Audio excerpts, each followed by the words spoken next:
J'avais invité un speaker qui m'avait dit « je ne sais pas s'il peut venir ». Finalement, il peut venir. Et je suis un peu ému parce que quelque part, on a dû modifier notre programme. J'ai réécrit certaines choses et on reçoit ce soir un intervenant exceptionnel. Il n'est pas prévu sur le programme, vous ne l'avez pas dans vos plaquettes. Mais je crois que c'est une vraie chance qu'il soit avec nous ce soir. Sa venue, il est là et il s'appelle John Turner. S'il vous plaît, John, si vous voulez bien venir.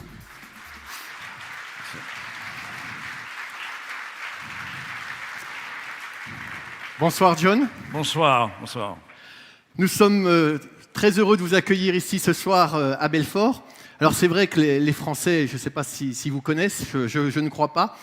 En tout cas, vous êtes franco-américain, vous vivez aux États-Unis, vous êtes un proche de Barack Obama et du président Joe Biden. Vous avez contribué activement à l'élection d'Obama en 2008 et 2012, et à celle également de Joe Biden l'année dernière. Quel parcours! Et en plus, vous parlez très bien français. Exact, oui, ma mère était française, elle est de Paris, et elle a rencontré mon père, un jeune militaire américain. Ils se sont mariés en France, et puis je suis arrivé, et à l'âge de 12 ans, on est tous repartis aux États-Unis, dans la ville natale de mon père, Chicago. D'accord, et c'est dans le cadre, je crois, de vos études universitaires que vous allez faire une rencontre qui va changer votre vie. Et à l'université, j'avais comme professeur de sciences politiques David Axelrod, qui conseille aussi des hommes politiques influents, démocrates aux États-Unis. J'ai fait tous mes stages chez lui et ça a matché entre nous. D'accord. Et ensuite, Axelrod vous propose un poste dans son cabinet. Et c'est là que vous apprenez votre métier de conseiller politique. Vous accompagnez bon nombre de sénateurs démocrates. Et en 2007, vous avez, je crois, j'ai regardé, 43 ans.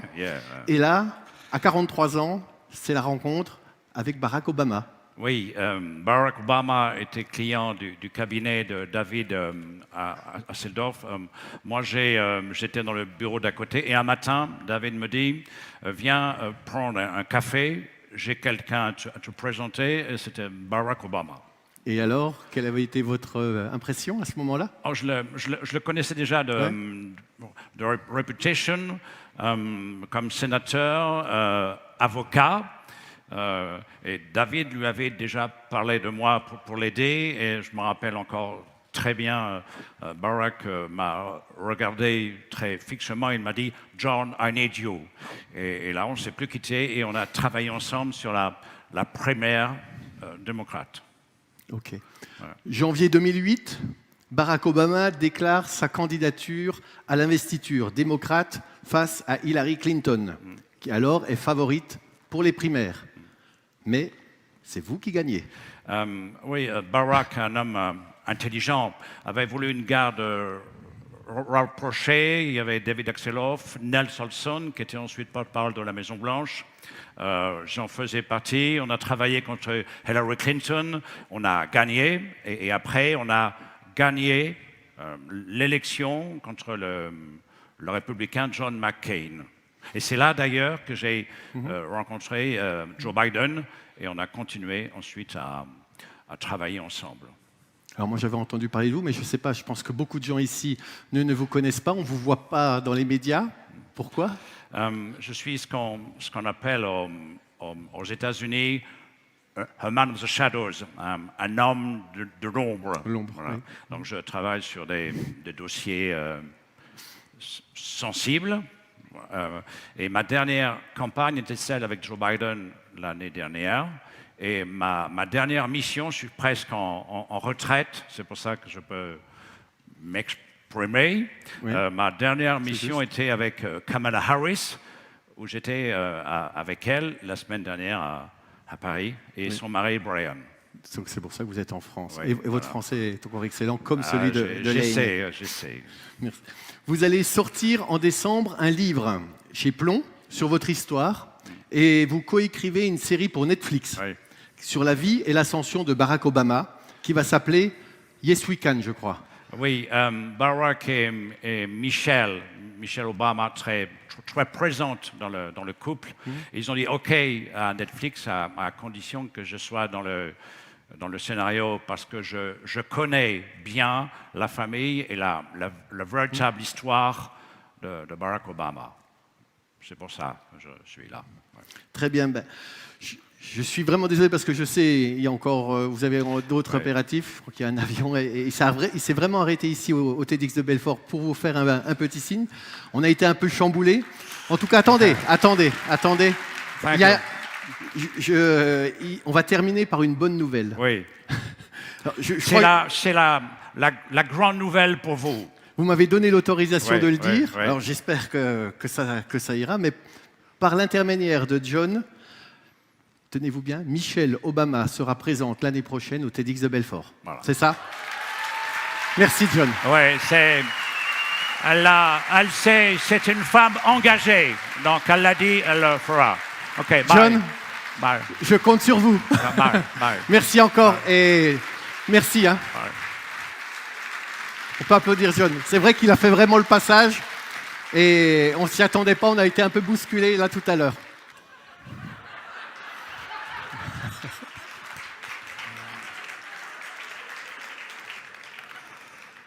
Mille pardons, chers amis. Vous venez de vivre une imposture.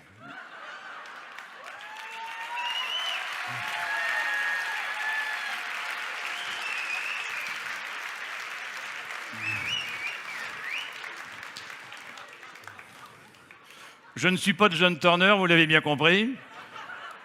Je suis Jean-Marc Bonnet, je sais, c'est beaucoup moins fun. J'ai voulu vous faire comprendre ce soir comment il était possible de se faire passer pour un autre. Cet exercice me permet de poser une question. Faut-il croire, suivre, faire confiance à celle ou celui qui est dans la lumière, qui parle haut et fort? Vous avez vu comme avec une mise en scène, la complicité de l'équipe du TEDx, un petit pins, un léger accent du Middle West de la Charente-Maritime,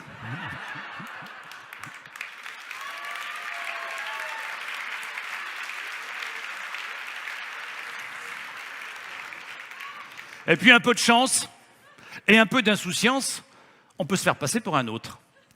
Depuis la nuit des temps, les imposteurs et autres mythomanes sévissent avec brio. Les arnaques n'ont pas d'âge. Tenez, rappelez-vous ce film avec Gérard Depardieu, Le Retour de Martin Guerre, tiré d'une histoire vraie en 1548, où il joue le rôle d'un faux revenant de guerre. Au début, comme ce soir, ça a marché. Ou ce jeune homme qui s'est fait passer pour Dimitri, le fils disparu de l'ancien tsar de Russie, Ivan le Terrible. Il est arrivé à monter sur le trône. Et après, aussitôt, lui, ça s'est mal terminé à l'époque. Alors aujourd'hui, on pourrait penser que l'accès à l'information nous amènerait plus de vigilance et limiterait ces impostures. Eh bien non, elles sont de plus en plus nombreuses. Ils sont nombreux, ces escrocs, à qui on donne sa confiance tellement ils sont convaincants, crédibles, charismatiques. Ils maîtrisent les techniques de l'acteur et excellent dans l'expression orale. Ils ne font plus qu'avec leur double, leur personnage. Cette double personnalité, parfois, frise le grand art. Il y a même des champions du monde de l'imposture. Je ne sais pas si vous en connaissez. Rappelez-vous, 1925, Victor Lustig, qui a réussi ce qu'aucun autre ne pouvait imaginer. Vendre la Tour Eiffel. Après une brillante carrière d'escroc aux États-Unis, il revient en France dépenser son argent dans le Paris des années folles. Et là, son magot fond comme neige au soleil. Il ouvre le journal et il lit un article sur la Tour Eiffel. La Tour Eiffel coûte cher à l'État. Elle aurait dû être démontée en 1909. Le journaliste écrit « Doit-on vendre la Tour Eiffel ?» Eureka! Avec un complice, il se fait passer pour un haut fonctionnaire du gouvernement et il invite 5 ferrailleurs à déjeuner au Crillon et il leur dit « Le gouvernement a décidé de vendre la Tour Eiffel. elle va être démontée et elle va être vendue comme ferraille. Et là, un des 5 ferrailleurs, ça ne s'invente pas, un certain nommé Poisson, mort à l'hameçon.